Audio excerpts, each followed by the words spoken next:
Hey, in this video, I will show you how to fix Do Not Disturb mode not working on iOS 17. So if you are having trouble actually activating Do Not Disturb mode, or you have it on, but you're still getting calls, I'll tell you what you want to do to actually fix that. The first thing is going over the settings, right? Normally you need to have Do Not Disturb mode when you swipe up, click on Do Not Disturb, and you need to have this option. If you don't, or if you have any questions around the video, just let me know in the comment section down below. I would love to help you out. And also like and subscribe. You want to go over to your settings and you want to click the focus option right here. And here you have the Do Not Disturb mode, you have sleep, you have personal, and you have work. You can set each of these up.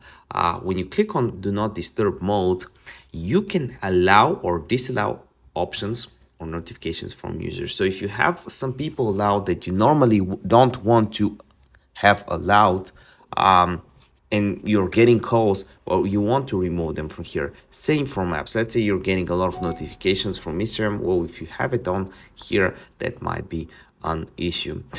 Something that I have is just smart activation, which really helps. Sometimes you might have Do Not Disturb on, but you might have the personal or the work one set on, which might disturb the Do Not Disturb, right, and override it. So you don't want to have that on.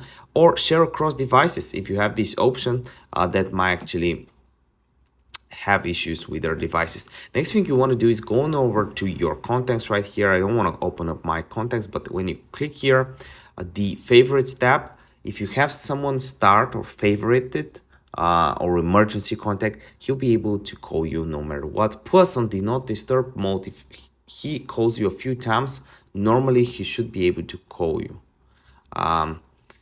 You can have filters, you can have all these options. So you want to play around with the focus options.